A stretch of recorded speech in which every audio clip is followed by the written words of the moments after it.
Hi, എല്ലാവർക്കും Meenu Mohan PSC ടിപ്സിലേക്ക് സ്വാഗതം. Indian ഭരണഘടനയുമായി ബന്ധപ്പെട്ട ചോദ്യോത്തരങ്ങളാണ് നമ്മൾ നോക്കിക്കൊണ്ടിരുന്നത്. നമുക്ക് ക്ലാസ്സിലേക്ക് കിടക്കാം. ക്ലാസ്സിൽ എന്തെങ്കിലും തെറ്റുകുറ്റങ്ങളുണ്ടെങ്കിൽ ക്ഷമിക്കുക. എല്ലാവരും ചാനൽ കൃത്യമായി വാച്ച് ചെയ്യുകയും സബ്സ്ക്രൈബ് ചെയ്യുകയും ഫോളോ ചെയ്യുകയും വേണം. എങ്കിലേ പുതിയ വീഡിയോ ഇടാനായിട്ട് എനിക്ക് പ്രോത്സാഹനമാവുകയുള്ളൂ. നമുക്ക് ക്ലാസ്സിലേക്ക് കിടക്കാം. ഇടക്കാല ഗവൺമെന്റ് രൂപീകരിച്ച വർഷം 1946 സെപ്റ്റംബർ 2. ഇടക്കാല ഗവൺമെന്റ് നിലവിൽ വന്നത് 1946 സെപ്റ്റംബർ 2. ഇടക്കാല ഗവൺമെന്റിന്റെ പ്രസിഡന്റ് ആരായിരുന്നു? ഇടക്കാല ഗവൺമെന്റിന്റെ പ്രസിഡന്റ് ആരായിരുന്നു? വേവൽ പ്രഭു. ഇടക്കാല ഗവൺമെന്റിന്റെ വൈസ് പ്രസിഡന്റ് അല്ലെങ്കിൽ വിദേശകാര്യം കൈകാര്യം ചെയ്തിരുന്നത് ആരാണ്? ഇടക്കാല ഗവൺമെന്റിന്റെ വൈസ് പ്രസിഡന്റ് അല്ലെങ്കിൽ വിദേശകാര്യവും കൈകാര്യം ചെയ്തിരുന്നത് ജവഹർലാൽ നെഹ്റു. ഇടക്കാല ഗവൺമെന്റിന്റെ ആഭ്യന്തരം അല്ലെങ്കിൽ ഇൻഫർമേഷൻ ആൻഡ് ബ്രോഡ്കാസ്റ്റിംഗ് പദവി വഹിച്ചിരുന്ന ആരാണ്? സർദാർ വല്ലഭായ് പട്ടേൽ. സർദാർ വല്ലഭായ് പട്ടേലിനാണ് ഇടക്കാല ഗവൺമെന്റിന്റെ ആഭ്യന്തരവും ഇൻഫർമേഷൻ ആൻഡ് ബ്രോഡ്കാസ്റ്റിംഗ് പദവിയും വഹിച്ചിരുന്നത്. ഇടക്കാല ഗവൺമെന്റിൽ കൃഷി മന്ത്രി, ഭക്ഷ്യം തുടങ്ങിയ കാര്യങ്ങളിൽ മന്ത്രിയായിരുന്ന ആരാണ്? ഡോക്ടർ രാജേന്ദ്ര പ്രസാദ്. ഭക്ഷ്യം, കൃഷി മന്ത്രി തുടങ്ങിയ വിഭാഗങ്ങളിൽ മന്ത്രിയായിരുന്നത് ഇടക്കാല ഗവൺമെന്റിൽ ഡോക്ടർ രാജേന്ദ്ര പ്രസാദ്. ധനകാര്യം ഇടക്കാല ഗവൺമെന്റിൽ കൈകാര്യം ചെയ്തിരുന്നത് ജോൺ മത്തായി. ഇടക്കാല ഗവൺമെന്റിൽ റെയിൽവേ, വാർത്താവിനിമയം എന്നീ മേഖലകൾ കൈകാര്യം ചെയ്തിരുന്നത് അസഫ് അലി. അസഫ് അലിയാണ് ഇടക്കാല ഗവൺമെന്റിൽ റെയിൽവേ, വാർത്താവിനിമയം എന്നിവ കൈകാര്യം ചെയ്തിരുന്നത്. ഇടക്കാല ഗവൺമെന്റിലെ വ്യവസായം കൈകാര്യം ചെയ്തിരുന്നത് സി രാജഗോപാലാചാരി. ഇടക്കാല ഗവൺമെന്റിൽ വ്യവസായം കൈകാര്യം ചെയ്തിരുന്നത് സി രാജഗോപാല ആചാരി. ഇടക്കാല ഗവൺമെന്റിൽ തൊഴിൽ മന്ത്രി ആരായിരുന്നു? ജഗജീവൻ റാം. ഇടക്കാല ഗവൺമെന്റിലെ തൊഴിൽ മന്ത്രി ജഗജീവൻ റാം. ഇടക്കാല ഗവൺമെന്റിന്റെ പ്രതിരോധ മന്ത്രി ആരായിരുന്നു? ബൽദേവ് സിംഗ്. ബൽദേവ് സിംഗ് ആണ് ഇടക്കാല ഗവൺമെന്റിലെ പ്രതിരോധ മന്ത്രിയായിരുന്നത്. ഇടക്കാല ഗവൺമെന്റിൽ നിയമം കൈകാര്യം ചെയ്തിരുന്നത് സെയ്ദ് അലി. ഇടക്കാല ഗവൺമെന്റിലെ വാണിജ്യം കൈകാര്യം ചെയ്തിരുന്നത് CH ഭാഭ. CH ഭാഭയാണ് ഇടക്കാല ഗവൺമെന്റിൽ വാണിജ്യം കൈകാര്യം ചെയ്തിരുന്നത്. നിയമം കൈകാര്യം ചെയ്തിരുന്നത് സെയ്ദ് അലി. ക്യാബിനറ്റ് മിഷൻ കറാച്ചിയിൽ എത്തിയത് എന്ന്? ക്യാബിനറ്റ് മിഷൻ കറാച്ചിയിൽ എത്തിയതെന്നാണ് 1946 മാർച്ച് 23. 1946 മാർച്ച് 23 ക്യാബിനറ്റ് മിഷൻ കറാച്ചിയിലെത്തി. ഈ ക്യാബിനറ്റ് മിഷൻ ഡൽഹിയിലെത്തിയത് എന്നാണ്? 1946 മാർച്ച് 24. മാർച്ച് 23 കറാച്ചിയിലെത്തി. ഡൽഹിയിലെത്തിയത് മാർച്ച് 24 വർഷം 1946. ക്യാബിനറ്റ് മിഷൻ ഇന്ത്യയിൽ എത്തിയപ്പോൾ വൈസ്രോയി ആരായിരുന്നു? ക്യാബിനറ്റ് മിഷൻ ഇന്ത്യയിൽ എത്തിയപ്പോൾ ഇന്ത്യയുടെ വൈസ്രോയി ആരായിരുന്നു? വേവൽ പ്രഭു. ക്യാബിനറ്റ് മിഷനെ ഇന്ത്യയിലേക്ക് അയച്ച ബ്രിട്ടീഷ് പ്രധാനമന്ത്രി ആര്? Clement Attlee. ക്യാബിനറ്റ് മിഷനെ ഇന്ത്യയിലേക്ക് അയച്ച ബ്രിട്ടീഷ് പ്രധാനമന്ത്രി ക്ലെമന്റ് ആറ്റ്ലി. ഇന്ത്യക്ക് ഒരു ഭരണഘടനാ നിർമ്മാണ സഭ വേണമെന്ന ആവശ്യത്തെ തുടർന്നാണ് ക്യാബിനറ്റ് മിഷൻ വന്നത്.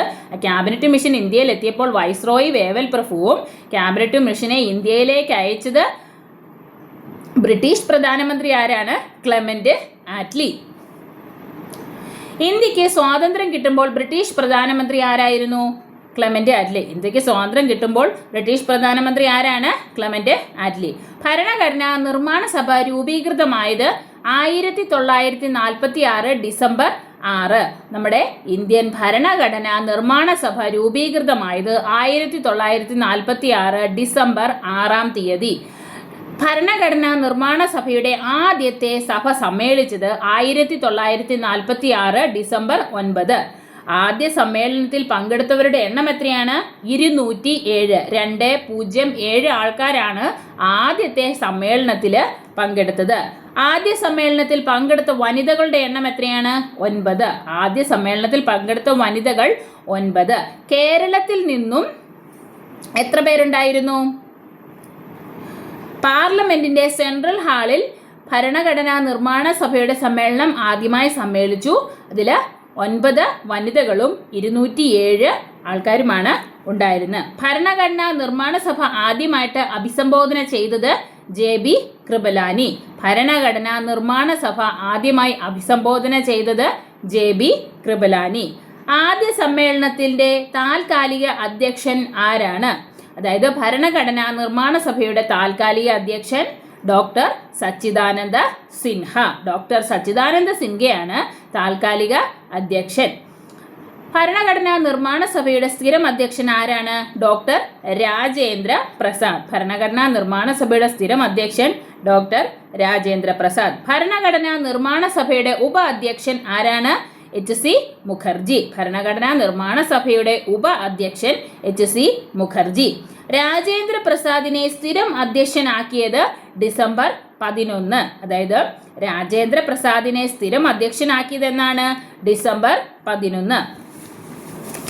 ഭരണഘടനാ നിർമ്മാണ സഭയിൽ ആകെ ഉണ്ടായിരുന്ന അംഗങ്ങൾ 389. ഭരണഘടനാ നിർമ്മാണ സഭയിൽ ആകെ ഉണ്ടായിരുന്നത് 389 പേരാണ്. പാകിസ്ഥാൻ പിരിഞ്ഞതിനു ശേഷം എത്ര അംഗങ്ങളായി? 299. ഭരണഘടനാ നിർമ്മാണ സഭയിൽ 389 അംഗങ്ങളാണ് ഉണ്ടായിരുന്നത്. ഭരണഘടന കൂടുമ്പോൾ എത്ര പേരുണ്ടായിരുന്നു? 207 പേരാണ് ഭരണഘടന കൂടിയത്. അതിൽ 9 വനിതകളും ഉണ്ടായിരുന്നു. പാകിസ്ഥാന്റെ വിഭജനത്തിന് ശേഷം ഭരണഘടനാ നിർമ്മാണ സഭയിൽ 299 അംഗങ്ങൾ മാത്രമാണ് ഉണ്ടായിരുന്നത്. 299 299 അംഗങ്ങളാണ് ഉണ്ടായിരുന്നത്. ഭരണഘടനയിൽ ഒപ്പുവെച്ചവർ എത്ര പേരാണ്? 284. ഇന്ത്യൻ ഭരണഘടനയിൽ ഒപ്പുവെച്ചത് 284 ആളുകളാണ്.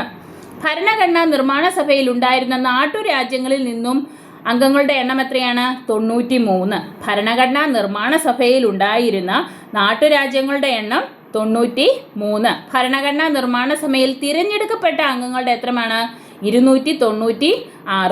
ഭരണഘടനാ നിർമ്മാണ സഭയിൽ തിരഞ്ഞെടുക്കപ്പെട്ട അംഗങ്ങളുടെ എത്രയാണ്? 296. ഭരണഘടനാ നിർമ്മാണ സഭയിൽ എത്ര വനിതകൾ ഉണ്ടായിരുന്നു? 17 വനിതകൾ ഉണ്ടായിരുന്നു. മുഴുവൻ പേരും 17 വനിതകളാണ് ടോട്ടൽ ഉണ്ടായിരുന്നത്. 389 ആൾക്കാരാണ് ഭരണഘടനാ നിർമ്മാണ സഭയിൽ ടോട്ടൽ ഉണ്ടായിരുന്നത്. അതിൽ 17 പേര് വനിതകളായിരുന്നു.